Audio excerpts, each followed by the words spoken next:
Hi everybody, so for this part of this website I'm going to talk about psoriasis, eczema, acne and then a small bit about rosacea. So psoriasis is very common, we see in dermatology, and it affects about 1 to 3% of the population.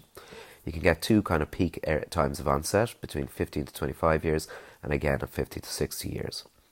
Psoriatic arthritis is also quite common in psoriasis patients, with it occurring in up to 40% of them. And it's an inflammatory type of arthritis, so you need to ask about things like joint pains and are they stiff in the morning, etc. It can manifest in multiple ways. You can get a polyarthritis, an oligoarthritis. You can get a severe deforming arthritis of the hands called arthritis mutilans. And compared to rheumatoid arthritis, which has a predilection to the PIP joints, sometimes you can get a psoriasis where it has a predilection to the DIP joints. You can also get a dactylitis, which is kind of thickened, or as they call sausage-shaped digits, and a sacroiliitis, where the lower back is affected. Nail, I don't have the percentage here, but you can get nail changes also, and you can get a thing called pitting. So I'll just zoom in here on the picture. Okay, and here you can see little depressions in the nails, and that's what pitting is basically. You can also get a thing called onycholysis, which is separation of the nail plate from the nail bed, and that can be seen kind of along this border here. Okay, if the nail changes are very severe, you can kind of get dystrophy of the nail, where it's all very brittle and broken. So I'm going to just go through some of the subtypes of psoriasis now. Obviously, the common one we see the most is chronic plaque psoriasis, and that's characterized by these pink, red, salmon, hyperkeratotic plaques, and it often occurs at the extensor surfaces, as can be seen here, such as the knees and elbows. Other areas you should always look at are the lower back, the ears, the belly button, kind of around the natal cleft also, and the scalp, as I've mentioned there. And one phenomenon that psoriasis shows is a thing called cobnerization. And that's basically that new plaques can occur at areas of skin trauma. So for instance, if they've had surgery, you can get a bit of psoriasis over the wound site. Or if they've even been scratching hard, you can sometimes see linear marks, which is due to this trauma and cobnerization. So the next type of psoriasis I'll talk about is guttate psoriasis. In Latin, guttate means raindrop, and it often follows an upper respiratory tract infection, and usually can occur about 2 weeks after the infection, and often occurs acutely when you get these multiple papules and small plaques. And this can be seen here in this diagram, in which you can see there's multiple small plaques and papules. Excuse me. And you can see why they say sometimes it looks like raindrops which have fallen onto the trunk. Just a note here is that the palms and the soles are usually spared, and the diagnosis is a clinical one. I think why I wrote this down is because syphilis can often affect the palms and soles, and cough can sometimes look like this.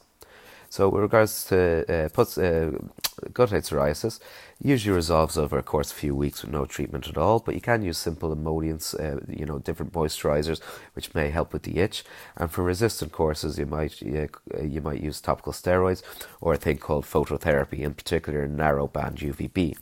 Basically what this means is getting the patient to come in 3 times a week for a period of about 10 weeks, and you just shine this specific wavelength of light on them for a few minutes each time. And this has been shown to be beneficial in psoriasis. Now you mightn't have seen this as much, but you can get a thing called pustular psoriasis. And you can get a thing called generalized pustular psoriasis, which can be seen in this pretty extreme photo of it. If you look very closely, you can see that there's a background of erythema here, and there's all these studded pustules throughout the body. So this is a really severe case. I've never seen it that bad myself. You can also get a thing which is sometimes now seen as a kind of subtype of psoriasis and not really, it can kind of consider a distinct entity from psoriasis, but it's called palmoplantar pustulosis. And in these cases, you can get pustules which are found in the palms and soles. As the skin is thicker in the palms and soles, they kind of go through a life cycle, so they kind of change in colour from kind of greeny to kind of browny. You might see a bit of red as well. So this is palmoplantar pustulosis.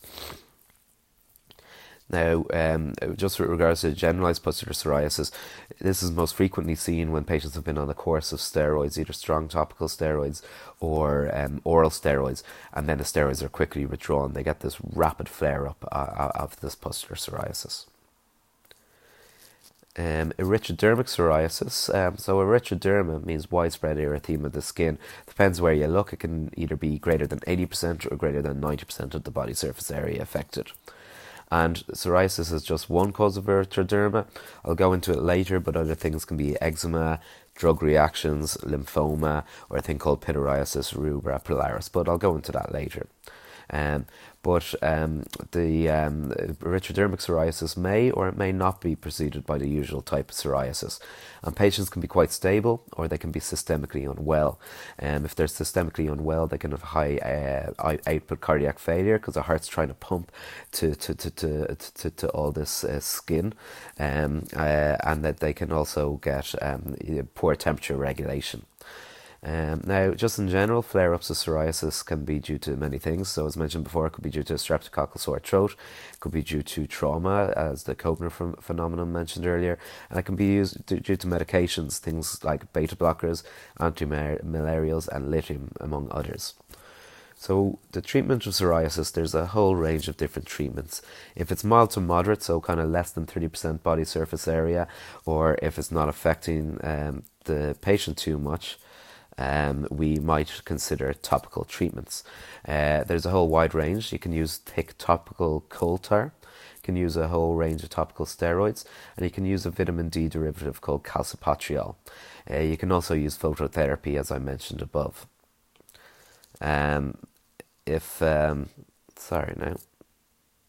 If it's more severe disease, we might use systemic treatment, and as I said, there's a whole wide range which you don't need to know.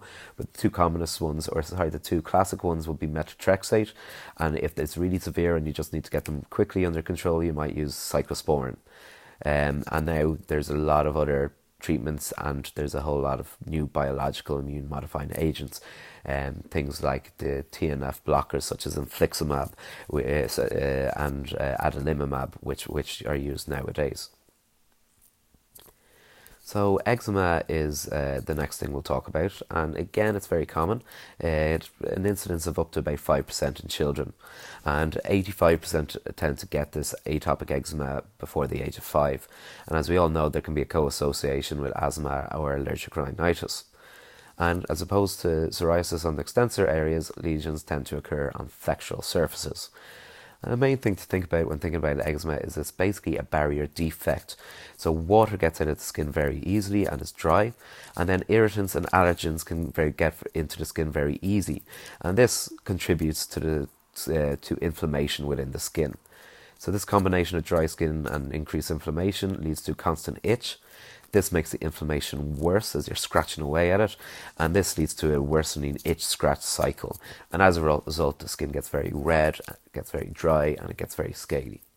The chronic itching leads to can lead to hypopigmentation or hyperpigmentation, and can also lead to a thing called lichenification, which is basically thickened skin with exaggerated skin lines. And we've got an example of it here. If you look closely, you can see that the skin lines are very kind of exaggerated, and the skin is thickened.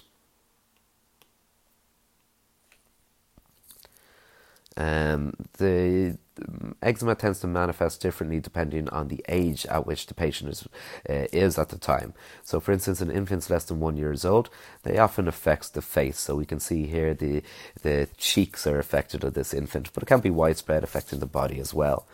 Then as they get a bit older, so around school age, it tends to, again, it can be widespread, but it tends to adopt a flexural pattern, particularly affecting the elbows and the knees. So here we can kind of see a flexural pattern of eczema in this patient.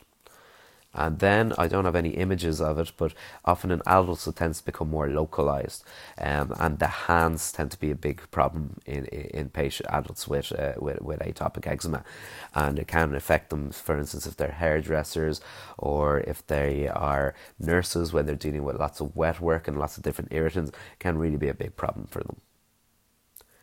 So another subtype of eczema is a thing called discoid eczema, and this is where you get patches that are round, or we call them disc shape or annular patches, and this can be seen in this patient here, and this can be very stubborn to treat. You often require stronger topical steroids to get this under control. So just in general, with regards to treatment of atopic eczema, the use of regular moisturizers is extremely important, and this is required to repair the barrier and maintain the water in the skin. But if they do get red or angry looking skin, you also need to give a short course of topical corticosteroids, and this decreases the inflammation. The analogy we often use is this puts out the fire in the house. And patients are often scared of topical corticosteroids, but if they're used correctly, they're very safe and very effective. I said oral antihistamines don't really help with the itch. That's generally what the thought process is on this nowadays. But sometimes we give sedating antihistamines, things like Piriton, at night time. This might help them sleep, and as such, that they won't be itching and scratching as much when they're sleeping. So now, acne vulgaris. So this is a chronic disorder of the pilosebaceous apparatus, and I've got an image of the pilosebaceous apparatus here. And basically, I'll quickly go through the pathology. You get an increased cells building up at the infundibulum. So this is the area above the sebaceous gland and above below the opening of the hair follicle. And as seen here, you can get little overgrowth of the keratinocytes at this area, and this leads to an overproduction and build-up of sebum from the sebaceous gland, which can be seen here. And when you get this overproduction of sebum, this is a good haven for colonization and proliferation of a bacteria called Propionibacterium acnes, which I'll call P. acnes from now on. And this leads to inflammation, and this leads to enlarging and rupturing of the hair follicle.